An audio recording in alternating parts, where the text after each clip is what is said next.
ठीक है, in triangle B O A and triangle B O C, तो दो ट्राइंगल्स हैं और फिर मुझे वही काम करना है। मैं पहले भी बता चुका हूँ क्वाड्रिलेटर में हमको करना क्या है, हमको सिर्फ और सिर्फ ट्राइंगल्स को कॉन्ग्रुएंट प्रूव करना है क्वाड्रिलेटर्स में, ठीक है। तो in triangle B O A and triangle B O C, यानी कि मैं बी ओ ए और बी ओ सी को कॉन्ग्रुएंट प्रूव करूँगा। तो in triangle B O A B O इसमें भी लाई कर रहा है और बी ओ सी में भी लाई कर रहा है, तो आप लिखिएगा B O is equal to B O, bracket में लिखिएगा common side, B O is equal to B O, bracket में लिखिएगा कॉमन साइड। उसके बाद है O A is equal to O C, O A is equal to O C. Diagonal की basic property होती है कि उसके जो डायगोनल्स हैं वो एक दूसरे को बाइसेक्ट करते हैं। तो यहाँ पर देखें कि डायगोनल्स ऑफ अ रॉम्बस की प्रॉपर्टी होती है, diagonals of a rhombus bisect each other. अगर प्रॉब्लम है ना तो आगे आ जाओ, अगर प्रॉब्लम है तो आगे आ जाओ, नहीं ठीक है। Diagonals of a rhombus bisect each other,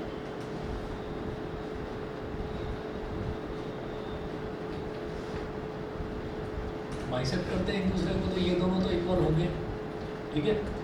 B O common हो गया, फिर लिखें A B is equal to B C. ये क्या है, साइड्स ऑफ रॉम्बस, रॉम्बस की साइड्स इक्वल होती हैं, तो A B is equal to B C.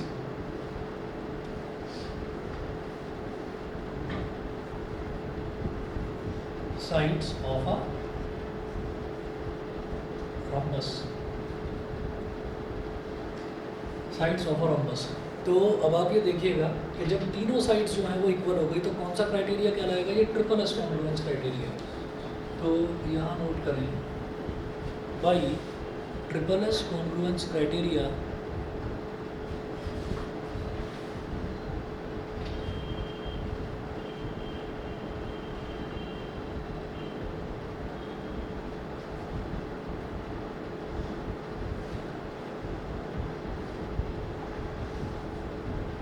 By triple S congruence criteria.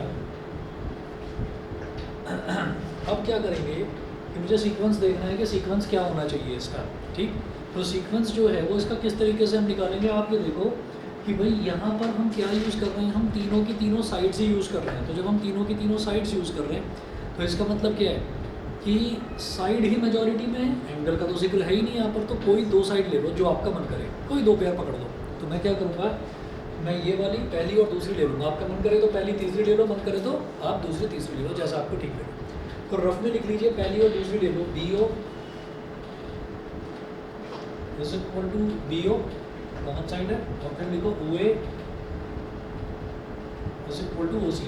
तो इधर वाली पकड़िए दोनों साइड्स को, तो ये बी ओ है और ये ओ ए है, तो कॉमन अल्फ़ाबेट आ रहा है बीच में, ओवरलैप करो तो क्या बन जाएगा, बी ओ ए, ठीक है। इसी तरह से इसको देखिएगा, बी ओ और ओ सी, ये भी कॉमनली ओवरलैप हो जाएगा, तो ये बन जाएगा बी ओ सी।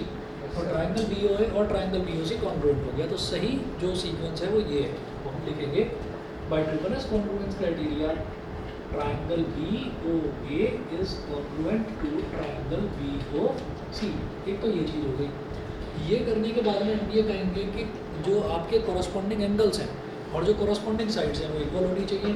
दोनों ट्राइंगल में, अरे भाई दोनों ट्राइंगल की सारी साइड्स तो वैसे ही इक्वल है, तो साइड्स को तो क्या दिखाना, मुझे एंगल से मतलब है, तो मैं एंगल लेकर चलूँगा।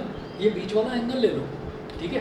तो इस वाले ट्राइंगल में बीच में आ रहा है अल्फ़ाबेट, अल्फ़ाबेट आ रहा है ओ, और इस वाले ट्राइंगल में भी बीच में अल्फ़ाबेट ओ आ रहा है। तो इसका मतलब इस ट्राइंगल का एंगल ओ और इस ट्राइंगल का एंगल ओ, ये दोनों के दोनों इक्वल होंगे, ठीक है।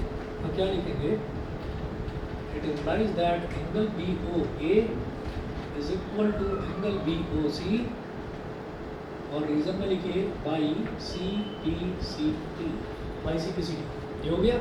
अब ये दोनों एंगल्स इक्वल हैं, लेकिन मैं एक चीज़ और देख रहा हूँ यहाँ पर, वो क्या है,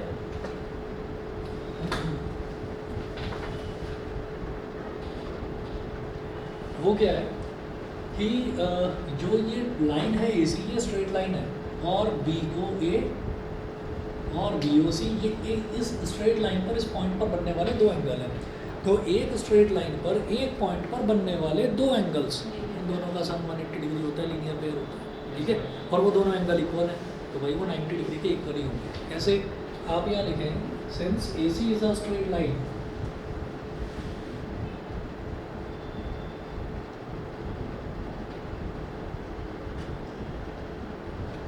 since AC is a straight line, तो angle BOA plus angle BOC is equal to 180 degree. Reason में लिखिएगा लीनियर पेयर, 180 डिग्री रीजन में लिखिएगा लीनियर पेयर, ठीक है। अच्छा, जो आपका ये BOA है, BOA और BOC वैसे ही इक्वल है, इसको इक्वेशन नंबर 1 बोल दीजिए। एंगल BOA को तो एंगल BOA लिखो और एंगल BOC जो है उसको भी एंगल BOA लिख दो, क्योंकि दोनों इक्वल है।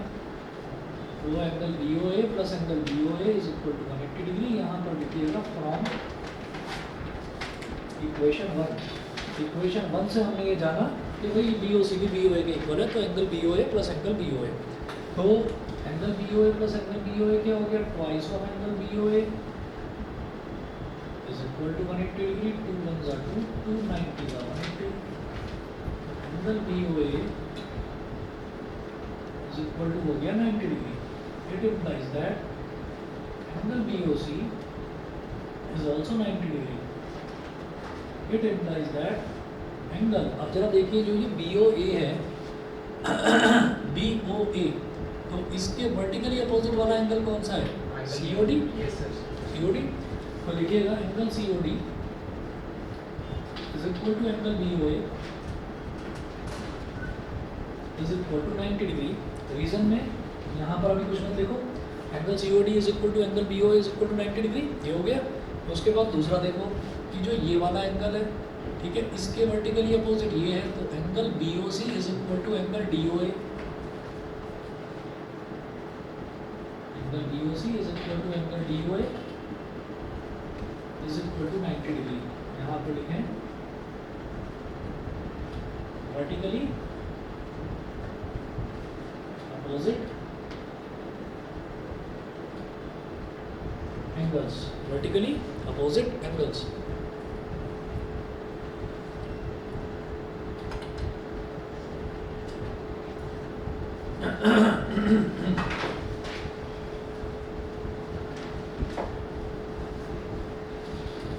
Hence it is proved that सारे एंगल 90 डिग्री आ गए, ये भी 90, ये भी 90, ये भी 90, ये भी 90।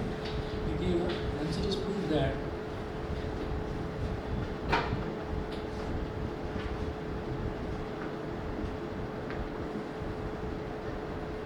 diagonals of a rhombus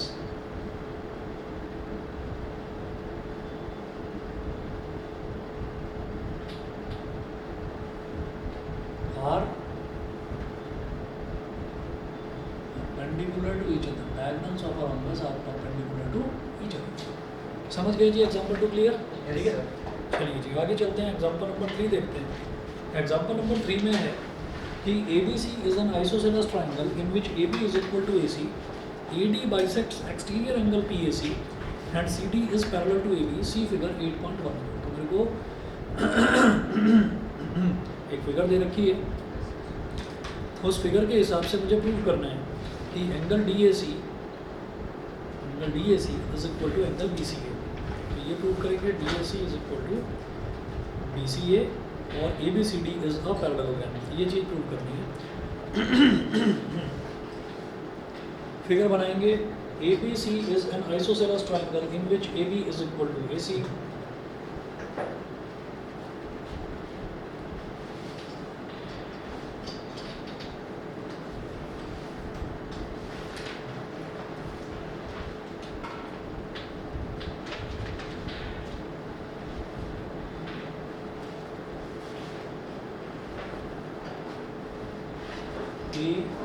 ABC, AB is equal to AC। ABC is an isosceles triangle in which AB is equal to AC। अब है AD bisects exterior angle PAC। Exterior angle PAC का मतलब क्या है कि जो यहाँ पर दे रखा है कि ये जो BA है ना, इस BA को थोड़ा आगे एक्सटेंड कर दिया यहाँ तक P पॉइंट तक, तो जो एक्सटीरियर एंगल बना है ना PAC, ये इसको बाइसेक्ट कर रहा है कौन, AD।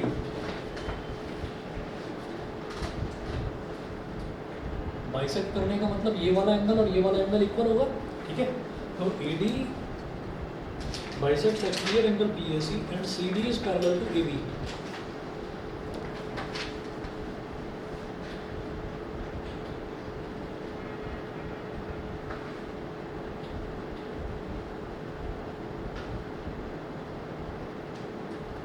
CD is parallel to AB, ये दे रखा है हमको। CD is parallel to AB, show that, अब फर्स्ट पार्ट में देखिएगा,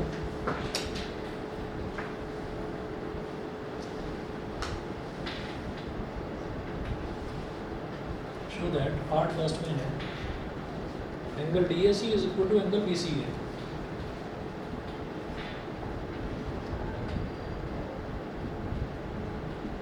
DAC is equal to angle BCA। Second part में देखिए ABCD is a parallelogram।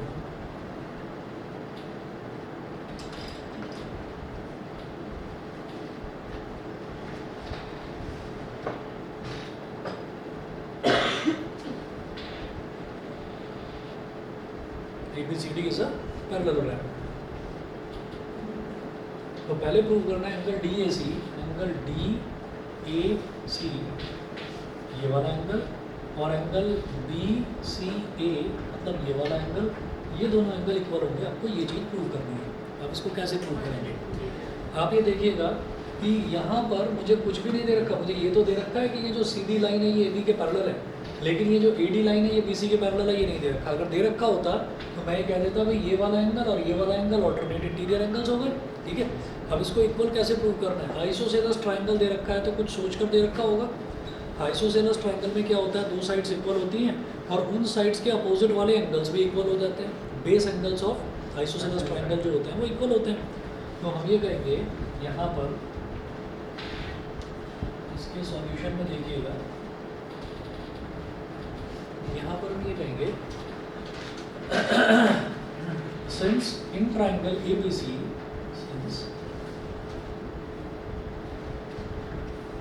in triangle ABC, AB is equal to AC, triangle ABC में AB is equal to AC, it implies that angle ABC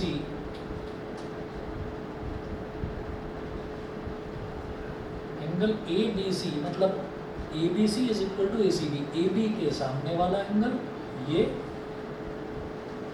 और इसी तरह से AC के सामने वाला एंगल ये दोनों एंगल्स इक्वल होंगे, ठीक है। अब वो जो एंगल्स इक्वल होंगे उनको कुछ मान ले, उनको हमने x मान लिया, तो ये वाला एंगल भी x हो गया और ये वाला एंगल भी x हो गया। तो यहाँ लिख लो इज इक्वल टू x और यहाँ लिखिए इसके बाद में लिख लेना c, ठीक है। और रीज़न आप लिखेंगे कि angles opposite to equal sides of a triangle are equal, reason में आएगा angles opposite to equal sides of a triangle are equal।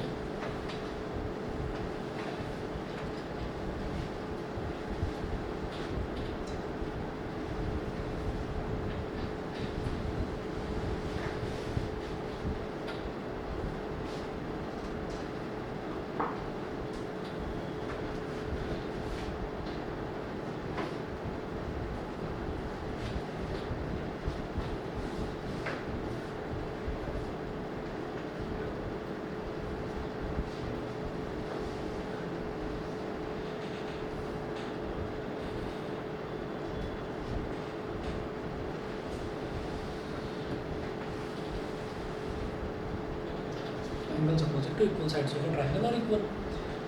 अच्छा जी, उसके बाद एक होती है exterior angle property. Exterior angle property क्या होती है कि जो एक्सटीरियर एंगल होता है ना किसी भी ट्रायंगल का, that is always equal to sum of interior opposite angles, sum of interior opposite angles. तो जो एक्सटीरियर एंगल है वो कैसे निकलता है, ट्रायंगल में से किसी भी ट्रायंगल की तीन साइड्स होती हैं, कोई भी एक साइड को आप आगे तक एक्सटेंड कर दीजिए, प्रोड्यूस कर दीजिए। तो ये जो ट्रायंगल दे रखा है आइसोसेलस, इसमें तीन साइड दे रखी हैं AB BC AC, केवल A की साइड है AB जो कि प्रोड्यूस हो रही है।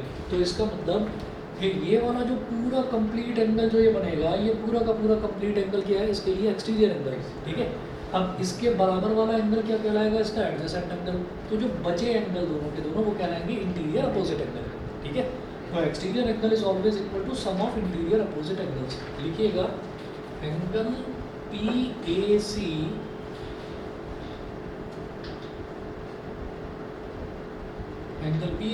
is equal to angle ABC plus angle ACB, ठीक है। Angle PAC is equal to angle ABC भी x है और एंगल ACB भी x है, और रीजन में लिखना बस एक line, exterior angle property, exterior angle property ये मेंशन कर देना है। तो angle PAC is equal to 2x, ये हो गया। It implies that angle PAD is equal to angle DAC is equal to 2x upon 2 से 2 cancel out is equal to x, और रीजन में लिखिएगा since AD is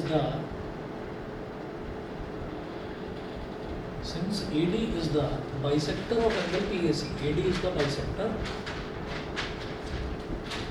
of angle PAC। AD जो है, ये जो लाइन AD है, ये इस PAC इस पूरे एंगल का बाइसेक्टर है। बाइसेक्टर का मतलब भाई आधा आधा, x ये हो गया, x ये हो गया, हो गया प्रूफ, हो गया प्रूफ। हमको यही तो प्रूफ करना था कि angle DAC is equal to angle BCA, ठीक है। तो ये लिखिएगा therefore angle DAC is equal to angle BCA is equal to x, यहाँ लिखिएगा प्रूफ, ठीक है। दोनों ही x के इक्वल हैं, तो ये आपके इक्वल हो गए, पहली चीज़ तो ये। उसके बाद वो कह रहे हैं कि ABCD इज अ पैरेललोग्राम, ये तो ऐसे ही हो गया प्रूफ। कैसे? आप ये देखिएगा कि ये जो AB है और ये जो CD है, ये तो पैरेलल दे रखा है, और फिर ये जो AD है, AD के साथ बनने वाला एंगल x है और BC के साथ बनने वाला एंगल x है। तो ये जो x है ये क्या है? ये ऑल्टरनेट इंटीरियर एंगल्स की तरह बिहेव कर रहे हैं, और ऑल्टरनेट इंटीरियर एंगल्स अगर इक्वल होते हैं तो लाइंस पैरेलल होती है ना, तो लाइंस पैरेलल हो गई। AB और DC पैरेलल दे रखा था, AD और BC आपने पैरेलल कर दिया, तो जब दोनों अपोजिट साइड्स पैरेलल हो गई तो पैरेललोग्राम बन गया। लिखिएगा सेकंड पार्ट में, सेकंड पार्ट में नोट करेंगे कि angle DAC we have just proved that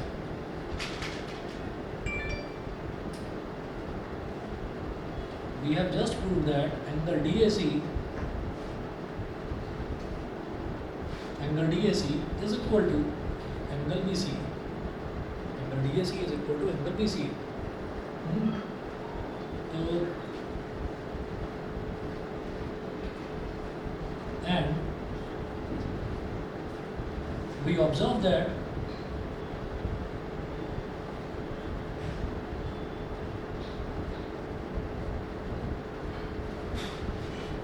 both these angles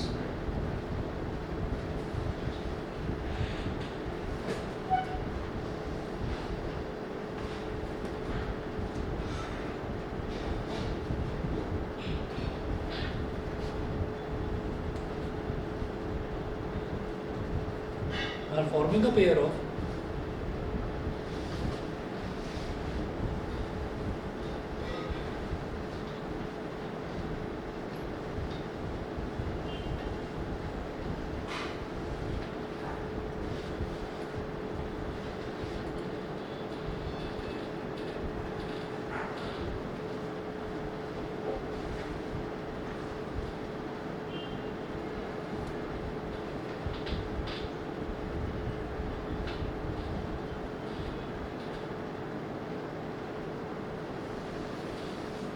a pair of alternate interior angles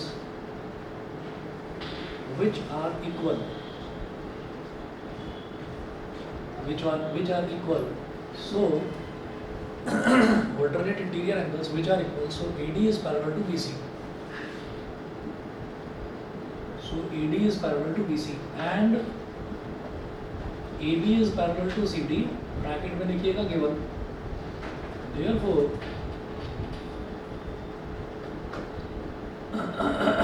ABCD is a parallelogram, ABCD is a parallelogram, ये प्रूव हो गया। बोलिए, समझ में आ गया? क्लियर है भाई? ठीक है।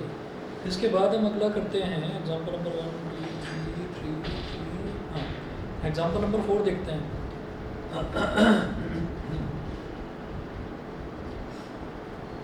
एग्जाम्पल नंबर 4 में देखिएगा क्या है, two parallel lines L and M। Example number 4 जो है, अगर आप NCERT लाएँ एग्जाम्पल नंबर 4 पर इंपॉर्टेंट मार्क करिए। एग्जाम्पल नंबर 4 जो है इस पर इंपॉर्टेंट मार्क करिए। इसमें है two parallel lines L and M are intersected by a transversal small p। एक चीज़ और बताता हूँ आपके पास, जैसे थ्योरम्स आपको बताइए, थ्योरम्स को आपको लिख लिख कर देखना है, रट डालना है बिल्कुल अच्छे तरीके से, ठीक है? थ्योरम का क्वेश्चन बनाकर देंगे टीचर, पहली चीज़। दूसरा, ये सर्कल है, अभी सर्कल हम करेंगे चैप्टर, सर्कल नहीं करा ना अभी, सर्कल नहीं करेंगे। ये जो क्वाड्रिलेटरल वाला चैप्टर है, इस क्वाड्रिलेटरल वाले चैप्टर में, आगे सर्कल वाले चैप्टर में, इन दोनों चैप्टर्स में क्या है कि बच्चे ना एक्सरसाइज तो पूरी कर जाते हैं, एग्जाम्पल्स छोड़ देते हैं, तो टीचर एग्जाम्पल ही दे देते हैं। तो सॉल्व एग्जाम्पल बिल्कुल मत छोड़ना, और सॉल्व एग्जाम्पल इसमें अच्छे लेवल के हैं। जैसे एग्जाम्पल नंबर 4 है, अभी हम देखेंगे। Two parallel lines L and M are intersected by a transversal P। See figure 8.15 हमने एक फिगर दे रखी है, और वो बोल रहे हैं कि उसमें जो दो पैरेलल लाइंस हैं L और M, इनको एक ट्रांसवर्सल एक लाइन है P, वो इनको इंटरसेक्ट कर रही है। इंटरसेक्ट मतलब इन दोनों पैरेलल लाइंस को काटती हुई जा रही है। तो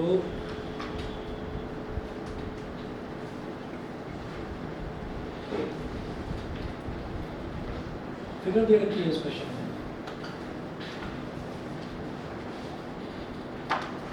ये तो L होगी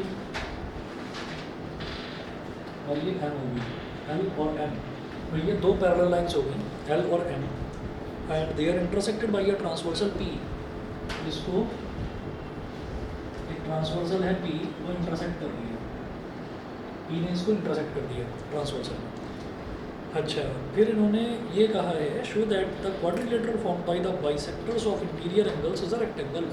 ठीक है, बाइसेक्टर्स ऑफ इंटीरियर एंगल्स। अब एक बात सुनिएगा, जब दो पैरेलल लाइंस हैं और उन दो पैरेलल लाइन को एक लाइन काटती हुई जा रही है, तो उस लाइन को हम क्या बोलते हैं? ट्रांसवर्सल। ठीक है, उसको ट्रांसवर्सल बोलते हैं। तो ट्रांसवर्सल कहाँ होगी? इन दोनों लाइंस को काटती हुई जाएगी, इन दोनों लाइंस के अंदर। अंदर का मतलब क्या हो गया? इंटीरियर। तो इंटीरियर में जो एंगल्स होंगे उनको हम इंटीरियर एंगल्स बोल देंगे। इंटीरियर एंगल्स दो कैटेगरी होती है इंटीरियर एंगल्स की, एक होते हैं alternate interior angle. Alternate interior angle का मतलब क्या है? इधर वाला एंगल, इधर वाला एंगल, ये तो ऑल्टरनेट हो गए। एक होते हैं को इंटीरियर एंगल, मतलब ट्रांसवर्सल के सेम साइड वाले जो दोनों एंगल हैं उनको को इंटीरियर बोल देते हैं। तो क्या होता है, को इंटीरियर एंगल्स का सम तो 180 डिग्री होता है और ऑल्टरनेट इंटीरियर एंगल्स इक्वल होते हैं। तो ऐसे ये वाला एंगल इस वाले एंगल के इक्वल हो जाएगा। तो 1 2 3 4, हम ये कहेंगे ये 4 हमारे पास इंटीरियर एंगल्स हैं। ये चार के चार कौन से हैं? अंदर है ना, लाई कर रहे हैं, तो ये इंटीरियर एंगल्स हो गए। अब क्या पूछ रहे हैं वो कि इन इंटीरियर एंगल्स के बाइसेक्टर जो होंगे, इंटीरियर एंगल के क्या? बाइसेक्टर। तो जो बाइसेक्टर्स होंगे उनसे बनने वाला जो क्वाड्रिलेटरल होगा वो एक रेक्टेंगल होगा। समझ रहे हैं? तो अब क्या करना है मुझे कि सबसे पहले तो मैं ऑल्टरनेट इंटीरियर एंगल वाली प्रॉपर्टी लगाऊंगा कि ऑल्टरनेट इंटीरियर एंगल इक्वल होते हैं। ठीक है, और इन्होंने जो एक क्वेश्चन दे रखा है इसमें तो फिगर इन्होंने प्रॉपरली बनाकर दे रखी है। तो हम क्या करेंगे, जैसे इन्होंने फिगर बना रखी है वैसे ही बनाएंगे। ये वाला पॉइंट जो है L पर, इधर एक पॉइंट ले लिया P, और इधर एक पॉइंट हमने ले लिया S। ये वाला पॉइंट A, ऐसे ही इधर वाला पॉइंट, यहाँ पर एक पॉइंट C, सॉरी ये है C ना, ये वाला पॉइंट है C, और ये वाला पॉइंट है Q, और इधर वाला पॉइंट है R। ये देखो, और डायग्राम बनाने से पहले मैं कुछ एज्यूम करूँगा, वो देखिएगा क्या करना है।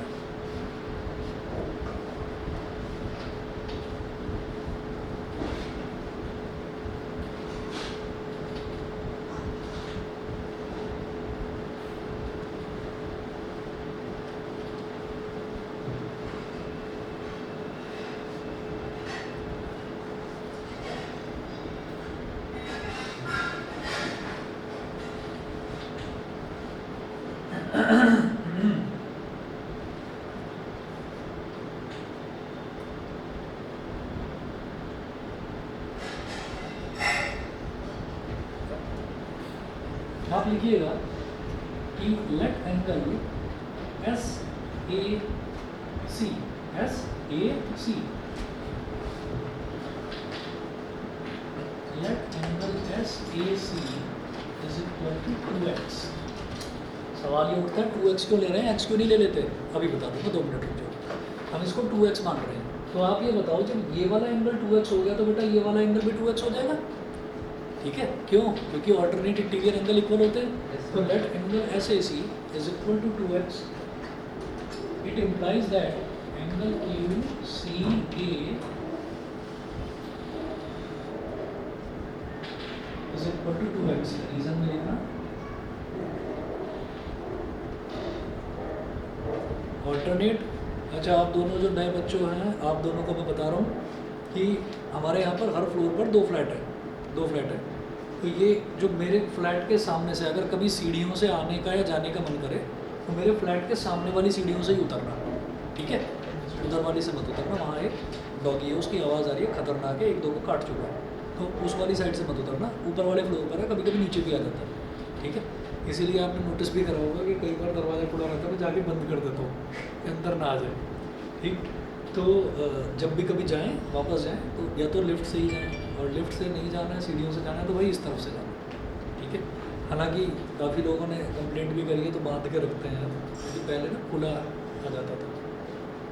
तो ऐसा भी नहीं है कि किसी रेजिडेंट को काटा हो, लेकिन तगड़ा इतना है कि तो मतलब टक्कर मार कर गिरा चुका है। एक बच्चा आया था, उसको पूरे को चाट दिया था, उसको काटा नहीं था, चाटा था, उसके कपड़े पूरे गंदे हो गए बस। और लिफ्ट में भी जब खड़े होते हैं ना, तो लिफ्ट में भी थोड़ा सा ये ध्यान रखें कि जैसे लिफ्ट आ रही है थोड़ा सा दूर खड़े हों। कई बार ऐसा होता है कि अंदर भी डॉगी है, ठीक है। अब वैसे तो रूल रेगुलेशन बहुत आ रखे हैं, लेकिन कोई फॉलो करता नहीं है कि भाई आपको डॉगी को लेकर ही नहीं जाना है, आपको डॉगी को रखना ही नहीं है सोसाइटी में। ऐसे बहुत सारे रूल्स हैं, लेकिन कोई फॉलो नहीं करता। तो सेफ्टी अपनी तो अपने हाथ में है, तो उस चीज़ का ध्यान रखना। हम भी यही करते हैं, मेरे साथ हो भी चुका है ये काम। मैं लिफ्ट के आगे बटन दबाकर ऐसे खड़ा हुआ, बिल्कुल लग कर उसके साथ में खड़ा हुआ, है ना।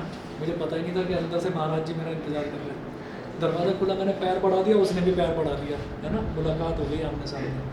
तो वो मुलाकात आपसे ना हो, तो इसलिए लिफ्ट का बटन दबाकर जरा सा दूर हटकर वेट करो, जब सब कुछ क्लीन हो तभी अंदर एंटर करो, ठीक है। चलिए जी, तो angle Q C is equal to 2x alternate interior angles. अच्छा, कुछ ऐसा भी है कि इनको कुछ इतनी समझ होती है, जो डॉग्स होते हैं इनको इतनी समझ होती है कि जो डरता है ना इनसे, उन्हें और डराता है। मैं डरता हूँ तो वो मेरे को और डर लगता है, मेरे को और भी ज़्यादा डर लगता है इन्हें देखकर। और ये भी शायद भाप जाते हैं, ये डर रहा है, चढ़ जाओ उसको, ऐसे करते हैं। तो अब मैंने आपको बता दिया है कि भाई ये है यहाँ पर खतरा। चलिए जी, तो एंगल ऐसे सी 2x है, तो क्यू सी ए भी 2x हो गया। अब इसी तरीके से मैं इसको 2y और इसको 2y मानूंगा, तो ये भी 2y हो जाएगा। तो लिखिए angle P A C similarly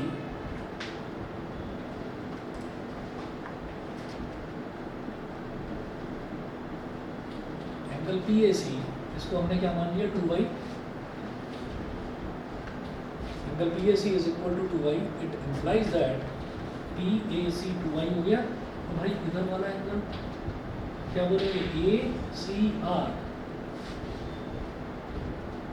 angle A C R is equal to 2y। रीजन में फिर वही लिख दीजिए, alternate interior angles, alternate interior angles. अब करेंगे वो काम जो हमको इसमें प्रूव करना था, कि ये जो इंटीरियर एंगल्स हैं इनके बाइसेक्टर से बनने वाला जो क्वाड्रिलेटरल है that will be a rectangle, ठीक है। तो कैसे करेंगे देखिए ज़रा, क्या, अरे नहीं, इतना ज़्यादा बारीक करने की ज़रूरत नहीं है, अभी कंस्ट्रक्शन वाले में करना, अभी ज़रूरत नहीं है। देखिए हमने क्या करा, इसका बाइसेक्टर ले लिया, बाइसेक्टर मतलब इसका आधा, एंगल का आधा, ठीक है।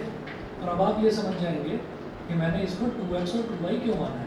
क्योंकि अगर मैं x मान लेता तो x का आधा क्या होता है, x/2। अब 2x है तो 2x का आधा करने में आसानी रहेगी, एजम्पशन है ना, आप कुछ भी मान सकते हैं। तो 2x मान लिया तो आधा क्या हो जाएगा, x और x, ठीक है। तुम्हारी तबीयत ठीक है? थोड़ा ऐसे रहते हो आजकल, शांत शांत से, अब ठीक? लड़ाई पक्का? तो दोस्ती में इतनी लंबी दरार, इतनी दूरी? हाँ, अच्छा अच्छा, चलिए।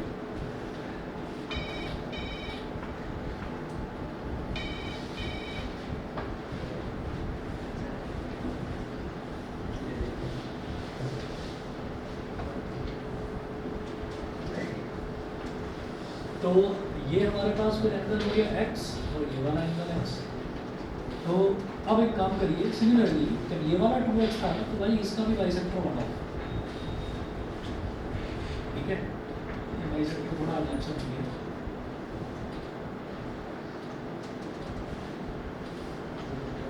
ठीक है, तो ये वाला एंगल भी x हो गया, ये वाला एंगल भी x हो गया। फिर यही काम यहाँ पर करना, ये वाला 2y था तो इसका बाइसेक्टर बनाइए।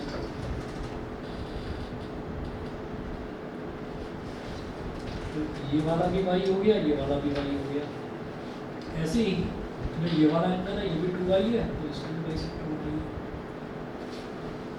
तो ये वाला भी y हो गया एंगल, ये वाला भी y हो गया, ठीक है?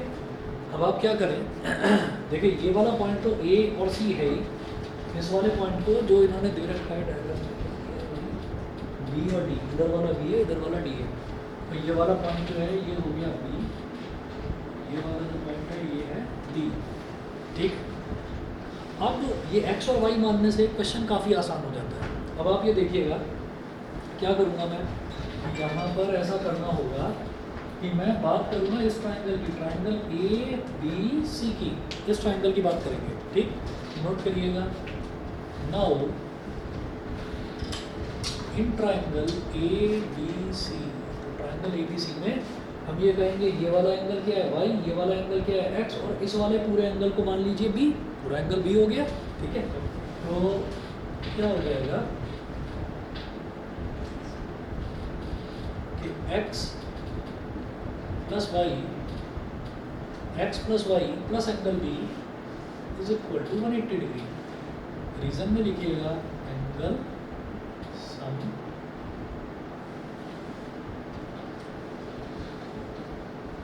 Angle sum property. उसके बाद क्या करें, एंगल बी को इधर ही रहने दो,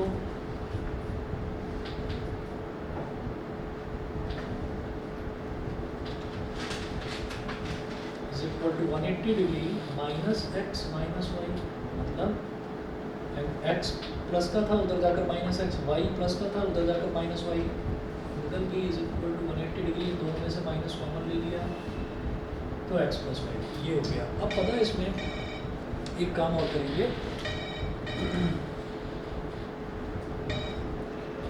अब देखिएगा, अब क्या करना है कि आप ये देखो कि ये जो एल है ये एक स्ट्रेट लाइन है, स्ट्रेट लाइन पर एक पॉइंट पर बनने वाले दोनों एंगल, इधर क्या है 2y और इधर क्या है 2x, इन दोनों का सम क्या होगा 180 डिग्री, लीजिए पेयर, तो लिखिएगा और इसको बोल दीजिए इक्वेशन नंबर 1, ये जो था इसको बोल दीजिए इक्वेशन नंबर 1, और फिर ये कहिएगा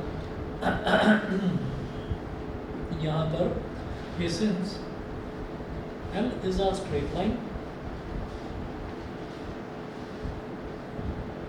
since L is a straight line, angle PAC मतलब ये पूरा एंगल प्लस एंगल SAC मतलब इधर वाला पूरा एंगल, इस इक्वल टू 180 डिग्री, रीजन में लिखेंगे linear pair, linear pair. Angle PAC क्या है, पूरा का पूरा 2y, और SAC क्या है, ये पूरा 2x, is equal to 180 degree, 2 common ले लिया, y plus x, 2 into y plus x is equal to 180 degree, 2 1 जा 2, 290 जा 180 डिग्री, ठीक है? अब क्या करेंगे कि पुट दिस वैल्यू और इसको बोल दीजिए इक्वेशन नंबर 2, ठीक है? y plus x is equal to 90 degree आ गया, तो ये कहिएगा put this value in equation 1, इसको इक्वेशन 1 में रखिए इस वैल्यू को,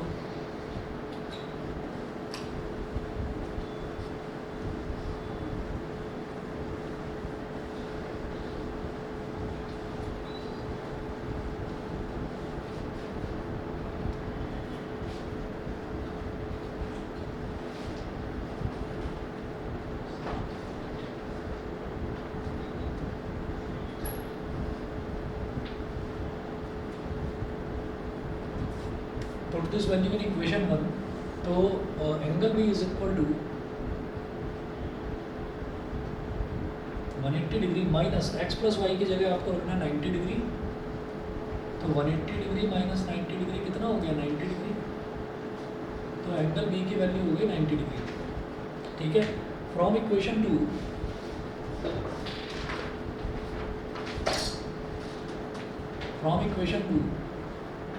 x plus y, that is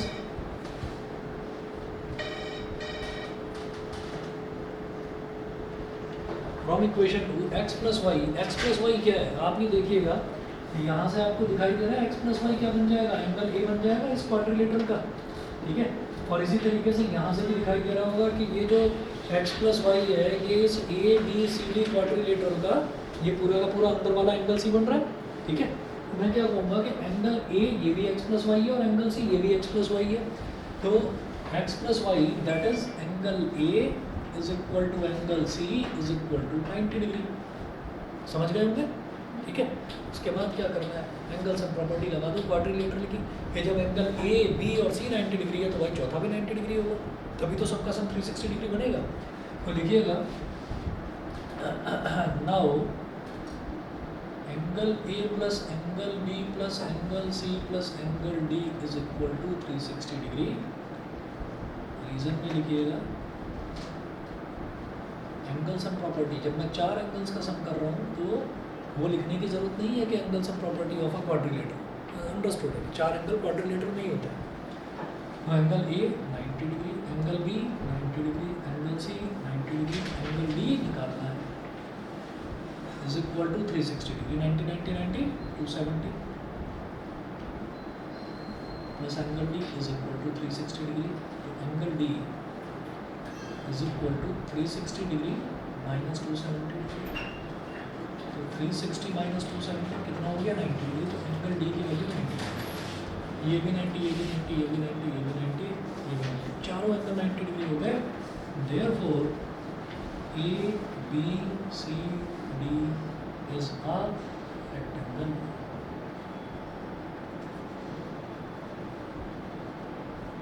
ABCD एक रेक्टेंगल हो गया और यही मेरे को इसमें प्रूव करना था। ठीक है जी।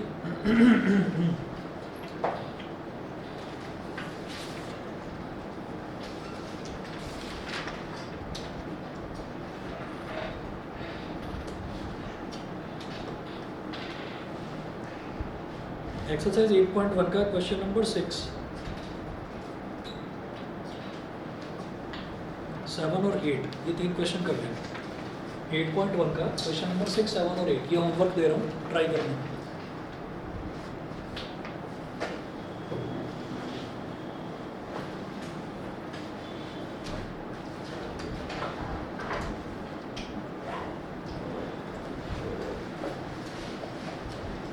शुरुआत वाले ट्राई मत करना, नहीं होंगे। क्वेश्चन 1 तो हो सकता है, 2 3 4 5 नहीं हो सकता, तो इसलिए कह रहा हूँ क्वेश्चन नंबर 6 7 8 ट्राई करेंगे।